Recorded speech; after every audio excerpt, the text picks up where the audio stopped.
Good morning students.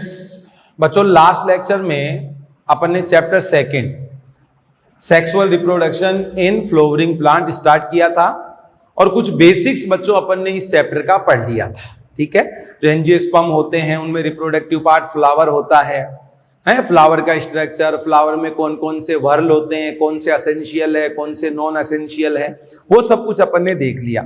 इस video lecture में अपन start कर रहे हैं मेल रिप्रोडक्टिव ऑर्गन। और बच्चों, फ्लावर के मेल रिप्रोडक्टिव पार्ट की अगर अपन बात करें तो वो होता है एंड्रोइशियम। एंड्रोइशियम जो होता है वो मेल रिप्रोडक्टिव वर्ल होता है। और बच्चों, एंड्रोइशियम की यूनिट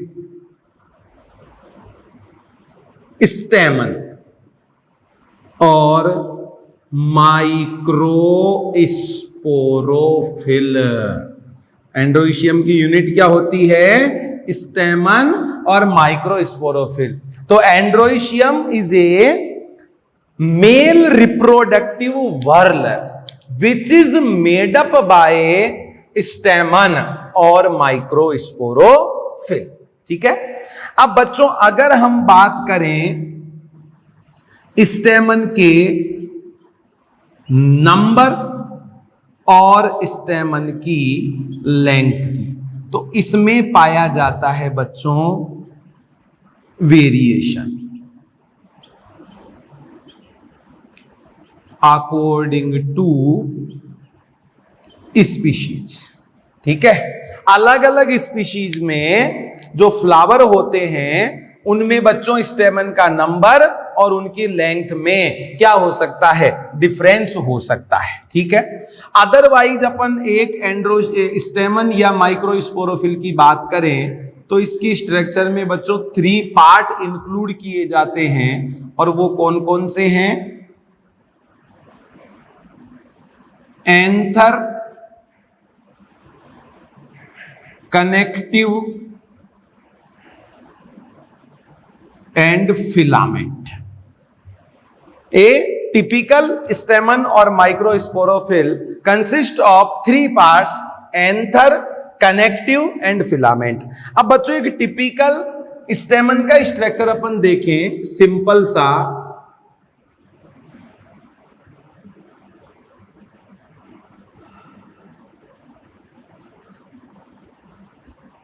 ये अपन बच्चों एक टिपिकल स्टेमन या माइक्रोस्पोरोफिल एज्यूम कर सकते हैं। ये जो apical, distal, knob-like, fertile part, apical, distal, knob-like, fertile part होता है, इसको बोला जाता है बच्चों एंथर। इसको तो क्या बोलते हैं? एंथर। क्लियर? ये बेसल ट्यूब लाइक स्ट्रक्चर जो होती है इसको बोला जाता है बच्चों फिलामेंट। इसको क्या बोलते हैं? फिलामेंट। ठीक है। ये अपन मान लेते हैं क्या है? Thalamus.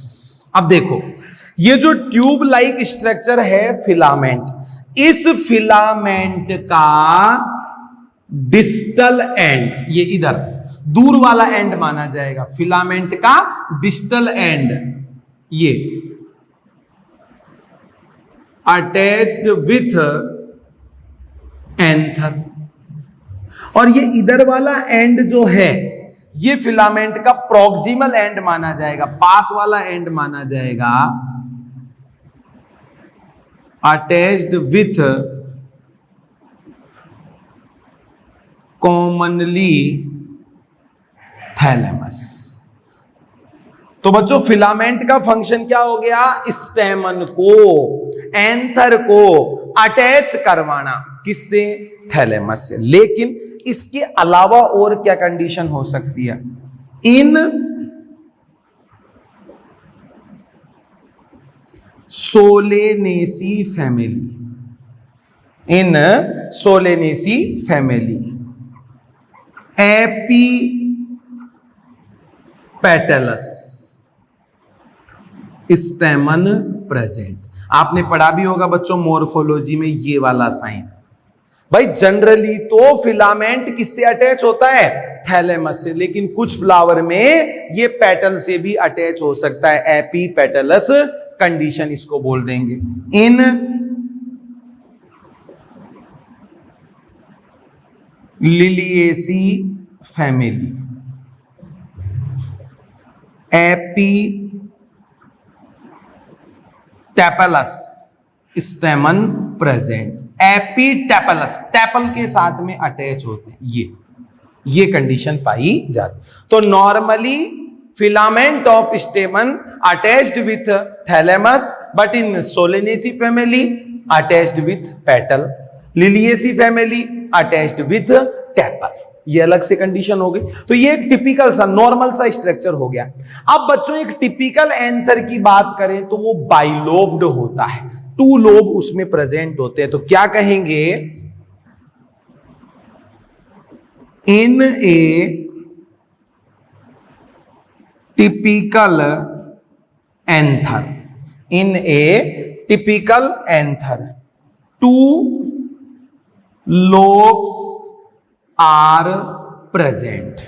In a typical anther 2 lobes are present. तो 2 anther lobes containing anther को कहा जाएगा डाइथिकस एंथर। क्या कहेंगे बच्चों? डाइथिकस एंथर। और ये चीज अपने को दिखेगी इसके टीएस में। सपोज हम एंथर का टीएस लें,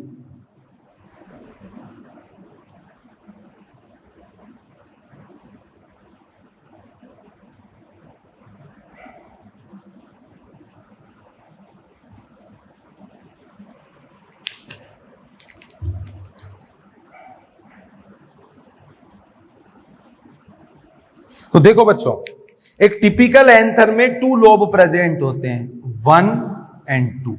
ये चीज क्या हो जाएगी बच्चों? एंथर लोब 2 प्रेजेंट होते हैं। And 2 sporangium occur in each lobe, her lobe में 2 क्या होगी? Micro sporangium. तो इस स्ट्रक्चर को हम क्या कहेंगे? Micro sporangium. और पोलेन चैम्बर और pollen shake developed. Microsporangium further developed हो जाती है किस फॉर्म में? पोलन शेक की फॉर्म में। तो एक टिपिकल एंथर बाइलोब्ड होता है, 2 लोब प्रेजेंट होते हैं। In each lobe 2 microsporangium present. So A typical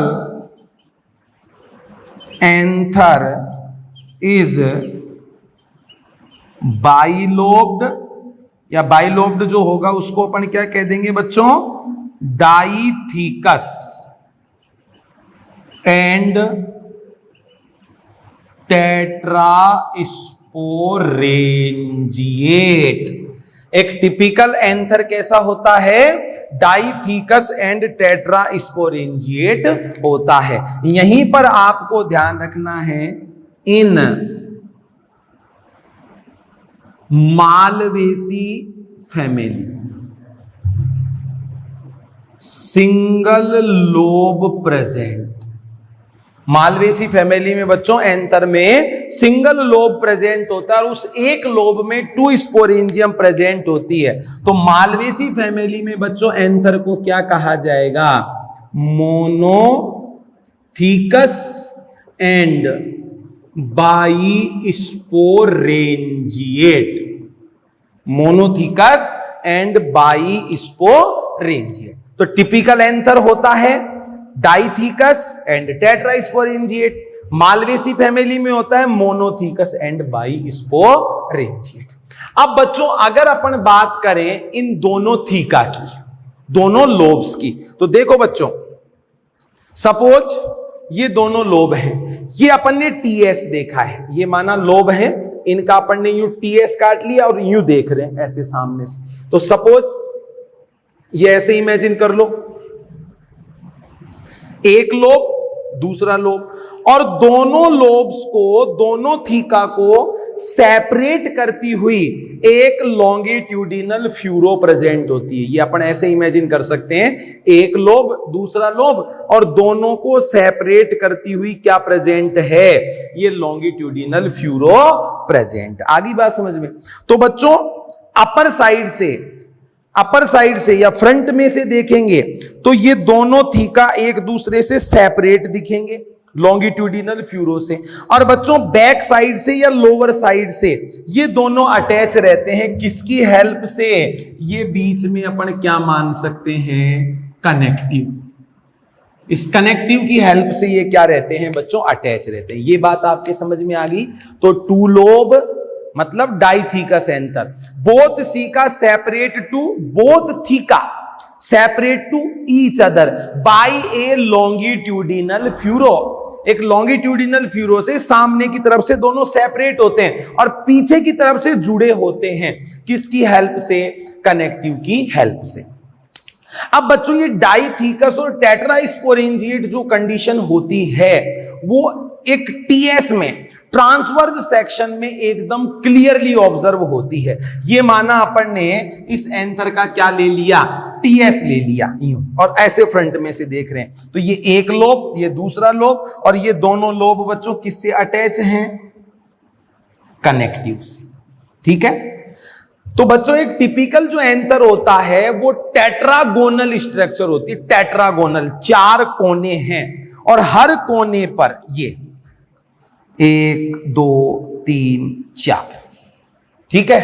at each corner a spherical और राउंडेड माइक्रोस्पोरेंजियम प्रेजेंट। तो टेट्रागोनल स्ट्रक्चर होती है जिसके हर कोने पर लगभग स्पेरिकल, गोलाकार क्या प्रेजेंट होती है, माइक्रोस्पोरेंजियम प्रेजेंट होती है। अब बच्चों एंथर अपन देखें तो लेंथ वाइज एंथर ये इतना है।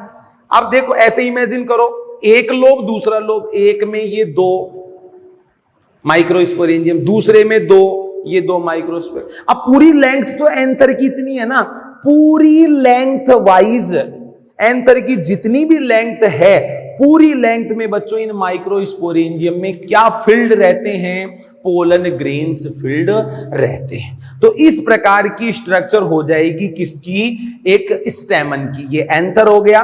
फिलामेंट के बारे में मैंने आपको बता ही दिया। कनेक्टिव जो होता है वो स्टेराइल टिश्यू होता है जो दोनों लोब्स को आपस में जोड़ता है। तो ये तो स्ट्रक्चर हो गई बच्चों माइक्रोस्पोरोफिल की। अब माइक्रोस्पोरोफिल में प्रेजेंट है ये माइक्रोस्पोरेंजियम। तो अब आगे अपने को स्टडी करना है structure of microsporangium. But structure of microsporangium upon study करें उससे पहले अपन देखते हैं बच्चों डेवलपमेंट ऑफ माइक्रोस्पोरेंजियम।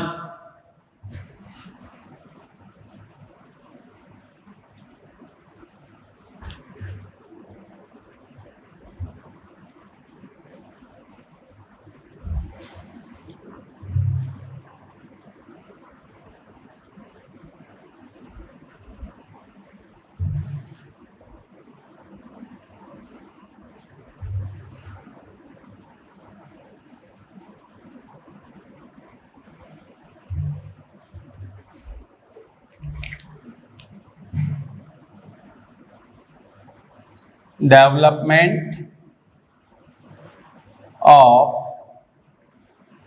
माइक्रोस्पोरेंजियम। ध्यान देंगे बच्चों, माइक्रोस्पोरेंजियम का जो डेवलपमेंट होता है यू स्पोरेंजिएट टाइप। एक क्वेश्चन तो बच्चों यही बन गया, आपसे पूछा जाए डेवलपमेंट के बेस पे माइक्रोस्पोरेंजियम का टाइप कैसा होता है या माइक्रोस्पोरेंजियम का डेवलपमेंट कौन से टाइप का होता है, तो आंसर होगा यू स्पोरेंजिएट टाइप। अब यू स्पोरेंजिएट का मतलब क्या है, micro sporangium developed from more than one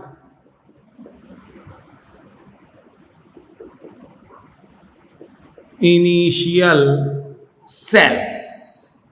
microsporangium developed from more than one initial cell. जब एक से ज्यादा इनिशियल सेल्स से माइक्रोस्पोरेंजियम डेवलप्ड होती है तो बच्चों डेवलपमेंट का टाइप बोला जाएगा यूस्पोरेंजिएट टाइप. अब कैसे डेवलप होती है वो चीज अपन देखते हैं. अगर अपन मान लो बात करें एक यंग एंथर की,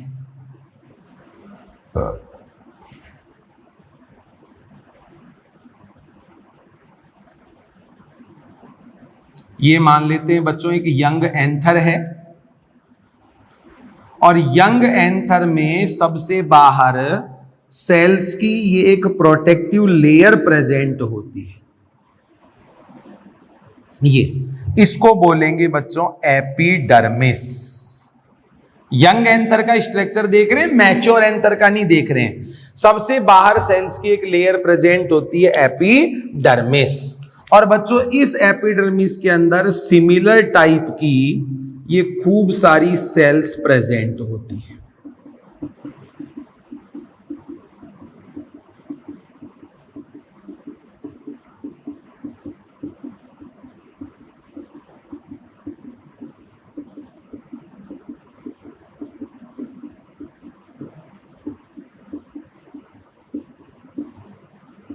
ये ऐसे मान लेते हैं खूब सारी सेल्स प्रेजेंट हैं. तो मैनी सिमिलर सेल्स प्रेजेंट. ठीक है. अब ये जो सारी की सारी सेल्स होती हैं ये कैसी होती है बच्चों? मेरिस्टीमेटिक सेल्स. सारी की सारी सेल्स कैसी होती है? मेरिस्टीमेटिक सेल्स होती है. It means division capacity present. इन सेल्स में क्या प्रेजेंट होती है? डिवीजन कैपेसिटी प्रेजेंट होती है. अब ध्यान देना, एनी सेल ऑफ हाइपोडर्मिस, या अपन कह सकते हैं hypodermal cell, size increase. Hypodermis की कुछ सेल्स अपनी साइज क्या करती है? इंक्रीज. अब ये हाइपोडर्मिस क्या होती है? तो hypodermis layer of cells present just below epidermis. Epidermis के ठीक भीतर या ठीक नीचे जो सेल्स की लेयर होती है उसको बोलते हैं हाइपोडर्मिस. और हाइपोडर्मल सेल अपनी साइज में क्या कर लेती है? इंक्रीज. ये बच्चों अपन कैसे इमेजिन कर सकते हैं?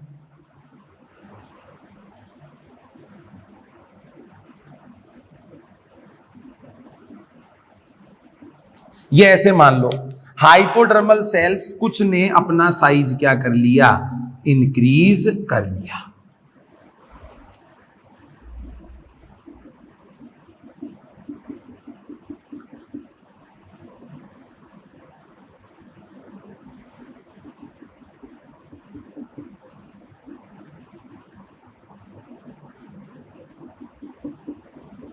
ये इस तरीके से कुछ हाइपोडर्मल. अब ये जो सेल है ना बच्चों, ये सेल हाइपोडर्मल की सेल थी जिन्होंने अपने साइज को इंक्रीज कर लिया.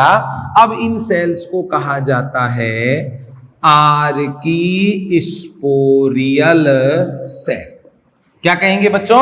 आर्कीस्पोरियल सेल. क्लियर है?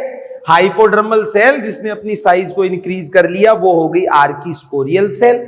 अब बच्चों ये जो आर्कीस्पोरियल सेल है, इस आर्कीस्पोरियल सेल में होगा पेरिक्लाइनल डिवीजन. आर्कीस्पोरियल सेल में क्या होगा? Periclinal division. तो ये ऐसे इमेजिन कर लो, ये आर्कीस्पोरियल सेल, इसमें हो गया पेरिक्लाइनल डिवीजन. एक सेल तो बन गई बच्चों आउटर, और एक सेल बन गई ये इनर, एक आउटर सेल और एक इनर सेल बन जाएगी आर्कीस्पोरियल सेल में पेरिक्लाइनल डिवीजन से। आउटर सेल कॉल्ड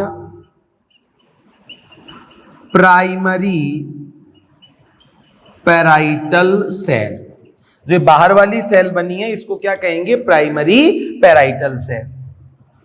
और ये प्राइमरी पैराइटल सेल जो होगी, formation of different wall layers, जो माइक्रोस्पोरेंजियम की वॉल की जो वेरियस लेयर्स होती है, आगे बताऊंगा, उनका फॉर्मेशन कौन करती है? प्राइमरी पैराइटल सेल करती है। इनर जो सेल बनी है इसको कहा जाएगा बच्चों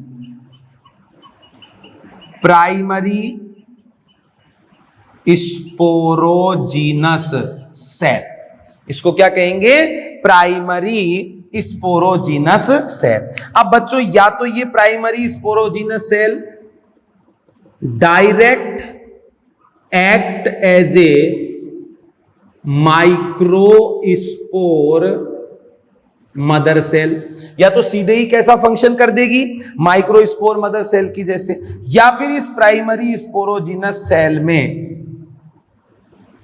डिवाइड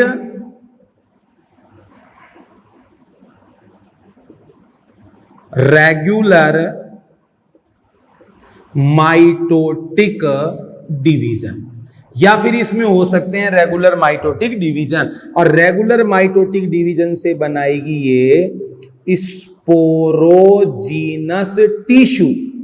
क्या बनाएगी? Sporogenous tissue. And each cell of this tissue behave as a microspore mother cell. Clear? तो बच्चों प्राइमरी पैराइटल सेल तो बनाएगी माइक्रोस्पोरेंजियम की वॉल की सभी लेयर्स, और ये जो प्राइमरी स्पोरोजीनस सेल है ये बनाएगी बच्चों स्पोरोजीनस टिश्यू। तो इस प्रकार से डेवलपमेंट होता है माइक्रोस्पोरेंजियम का, जिसको कहा जाता है यू स्पोरेंजिएट टाइप डेवलपमेंट। अब अपन स्टार्ट करते हैं structure of microsporangium.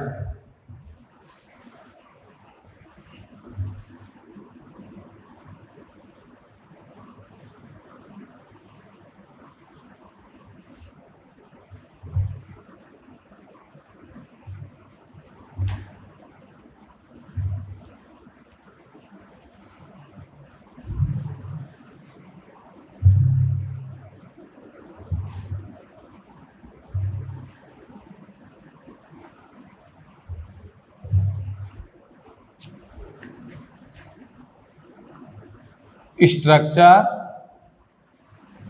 Of microsporangium. देखो बच्चों, माइक्रोस्पोरेंजियम का जो स्ट्रक्चर है वो टू पार्ट्स में डिवाइड करके स्टडी किया जा सकता है। एक तो वॉल ऑफ माइक्रोस्पोरेंजियम और दूसरा पोर्शन हो जाएगा स्पोरोजीनस टिश्यू। दूसरा पोर्शन क्या हो जाएगा? Sporogenous tissue.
देखो बच्चों, अगर माइक्रोस्पोरेंजियम का स्ट्रक्चर अपन देखते हैं तो 2 पार्ट्स में डिवाइड करके स्टडी कर लेंगे, वॉल ऑफ माइक्रोस्पोरेंजियम और स्पोरोजिनस टिश्यू। अगर वॉल्स की अपन बात करें तो कौन कौन सी है? Epidermis, inside of epidermis, endothecium,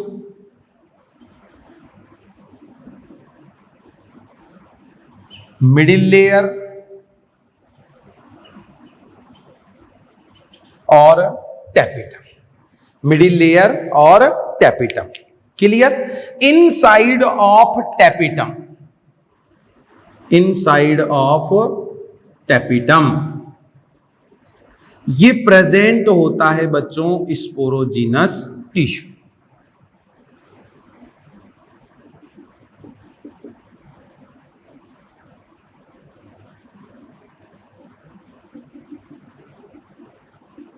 इस तरीके से प्रेजेंट होता है स्पोरोजिनस टिश्यू। ये हो जाएगा बच्चों कनेक्टिव। क्लियर?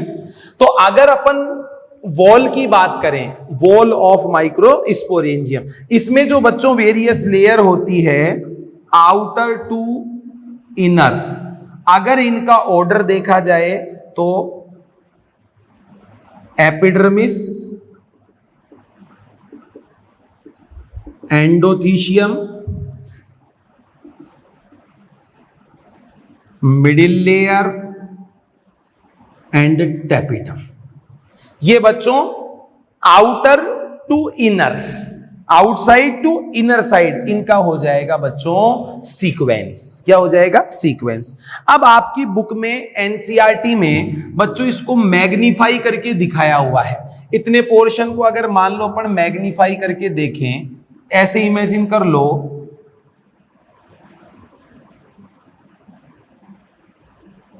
ये सबसे बाहर प्रेजेंट है क्या? एपिडर्मिस। अब ये ऐसे मानना है कि ये चारों तरफ है स्पेरिकल, तो ये तो हो गई बाहर epidermis. Inside of epidermis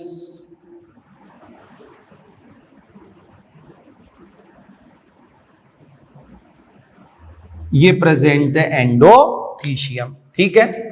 inside of endothecium ये 1 2 3 लेयर्ड,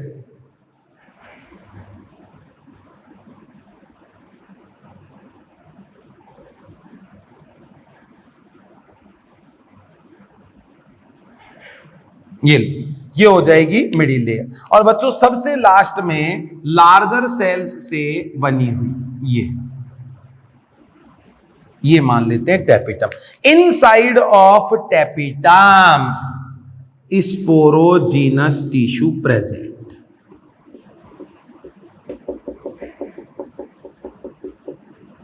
ये तो सबसे बाहर क्या है? Epidermis, inside of epidermis endothecium, ये हो जाएगी मिडिल लेयर, और ये सबसे लास्ट में हो जाएगी बच्चों क्या? टैपिटम। क्लियर? ये इनसाइड ऑफ टैपिटम प्रेजेंट है स्पोरोजिनस टिश्यू।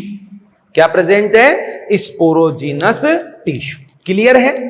तो बच्चों ये एक स्ट्रक्चर का आउटलाइन हो गया। माइक्रोस्पोरेंजियम की स्ट्रक्चर को अपन स्टडी कर सकते हैं 2 पार्ट्स में डिवाइड करके। तो पहले बच्चों अपन इन 4 लेयर्स, वॉल लेयर्स की बात करेंगे, उसके बाद में स्पोरोजिनस टिश्यू। तो अब अपन डिटेल्ड स्टडी देखते हैं structure of microsporangium. First of all number 1, wall of microsporangium. Wall of microsporangium, अभी अभी आपने पढ़ा है 4 wall layers present. 4 wall layer present होती है। First epidermis. एपिडर्मिस क्या क्या प्रॉपर्टी है देखो? Outer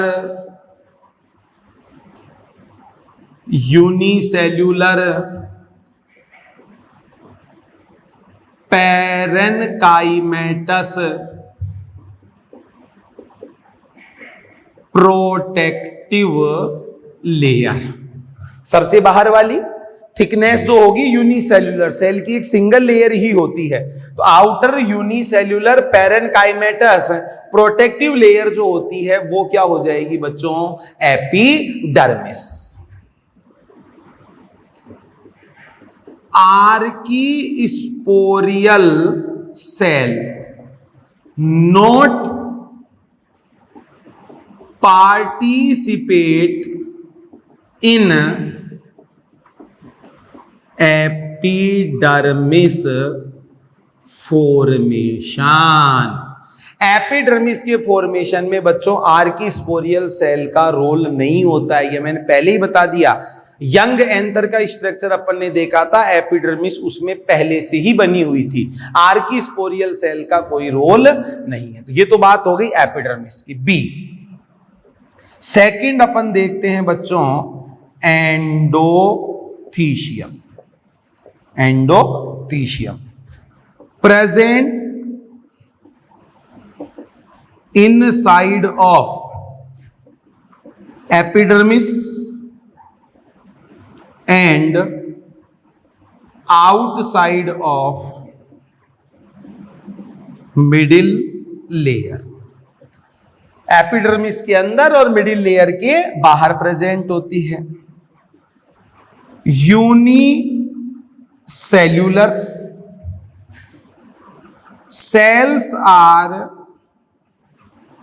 radially elongated. जो बच्चों एंडोथीशियम की सेल्स होती हैं वो रेडियली इलोनगेटेड होती। क्या मीनिंग है? मीनिंग पर ध्यान देना। सपोज ये तो बच्चों बाहर मान लेते हैं क्या है? Epidermis. Clear? Inside of epidermis ये प्रेजेंट है एंडोथीशियम। क्लियर? और एंडोथीशियम के अंदर प्रेजेंट होती है बच्चों मिडिल लेयर।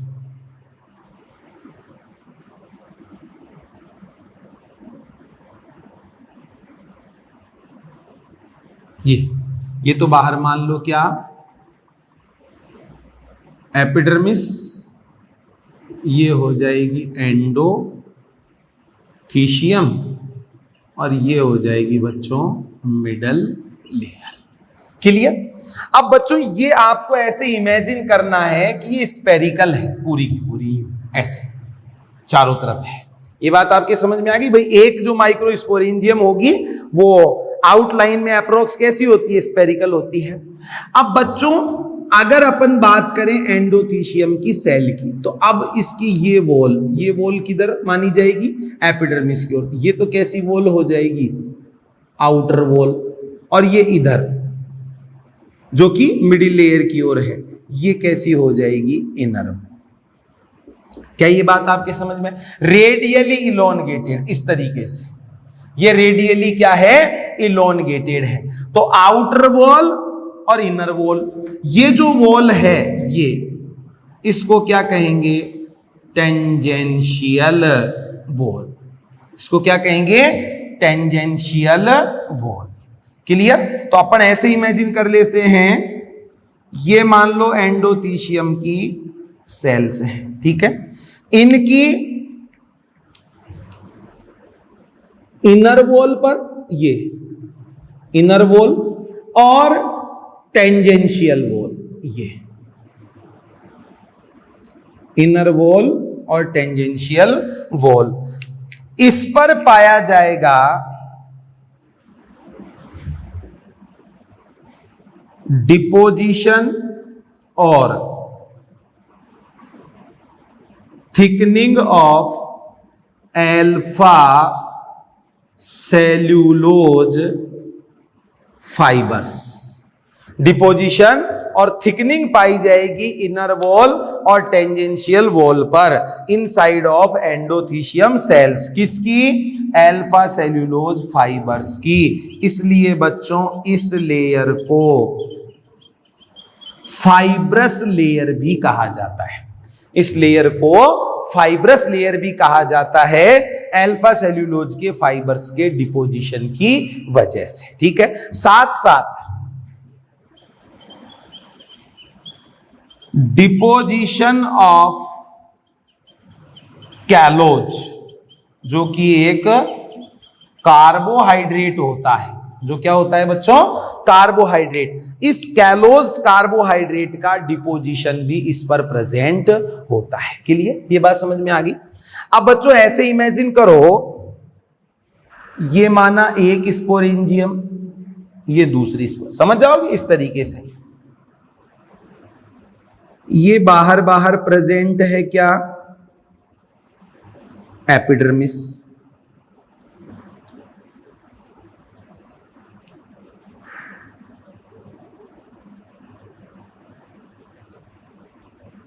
ये बाहर बाहर क्या मान ली, एपिडर्मिस। इनसाइड ऑफ एपिडर्मिस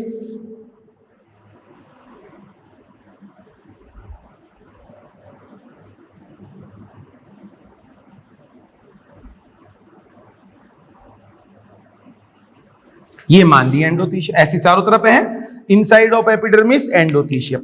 अब बच्चों एंडोथीशियम की इनर वॉल पर और टेंजेंशियल वॉल पर डिपोजिशन प्रेजेंट होता है किसका, अल्फा सेल्यूलोज के फाइबर्स का। ठीक है, ये कुछ प्लेस ऐसे हैं जहां पर, इसमें भी मान लो ये कुछ सेल्स ऐसी हैं जिनमें डिपोजिशन एब्सेंट है। At some places deposition of callose and alpha cellulose fibers absent। कुछ सेल्स ऐसी होती है जिनमें बच्चों ये डिपोजिशन नहीं पाया जाता है। इन सेल्स को कहा जाता है स्टोमियम सेल्स। इन सेल्स को क्या कहेंगे, स्टोमियम सेल्स। और ये स्टोमियम सेल्स जो होती है helpful in dehiscence of anther. Mature anther का डेहिसेंस हो जाए, एंथर ब्रस्ट अप हो जाए, उसमें हेल्प करती है एंडोथीशियम। देखो बच्चों, टेपिटम के अलावा, except tapetum, outer 3 layers are protective in nature. Collectively अगर फंक्शन पूछा जाए तीनों लेयर्स का मिलाकर, एपिडर्मिस, एंडोथीशियम, मिडिल लेयर, तो बच्चों ये प्रोटेक्टिव लेयर्स होती है। इंडिविजुअल फंक्शन पूछा जाएगा, एपिडर्मिस प्रोटेक्टिव नेचर की है, endothecium dehiscence of anther, anther के डेहिसेंस में हेल्प कर रही है। कैसे कर रही है इसको आप समझना। जैसे ये मान लेते हैं एक माइक्रोस्पोरेंजियम, ये दूसरी माइक्रोस्पोरेंजियम, ऐसे समझ लो। ये जो मैंने डायग्राम बनाया ना, इसको बच्चों अपन ऐसे इमेजिन कर लेते हैं, है ना, इस तरीके से मान लो। क्लियर। अब बाहर बाहर एपिडर्मिस, ये बाहर बाहर एपिडर्मिस, और फिर अंदर अपन ने देखा तो ये एंडोथीशियम। अब बच्चों कुछ जगह ऐसी है जहां पर ये डिपोजिशन प्रेजेंट नहीं है, उनको क्या कह दिया, स्टोमियम सेल्स। अब ध्यान देना, यहां पर जो सेल्स है उनमें डिपोजिशन हो रखा है, यहां पर जो सेल्स है उनमें इस जगह पर जो सेल्स है एंडोथीशियम की, माना डिपोजिशन नहीं हो रखा। तो जब एंथर यंग होता है तब बच्चों वाटर कंटेंट हाई होता है, और वाटर कंटेंट हाई होने की वजह से ये जो अल्फा सेल्यूलोज के फाइबर्स होते हैं ये फ्लैसिड कंडीशन में होते हैं, ऐसे टर्जिड जैसी कंडीशन में होते, फैले हुए होते। जैसे जैसे एंथर मैच्योर होगा वाटर का लॉस होगा, वाटर की कमी आएगी। तो ऐसे मान लो बच्चों कॉन्स्ट्रिक्शन होगा, ये फाइबर यू श्रिंक होंगे, ऐसे श्रिंक होंगे, ये फाइबर इधर से श्रिंक होंगे।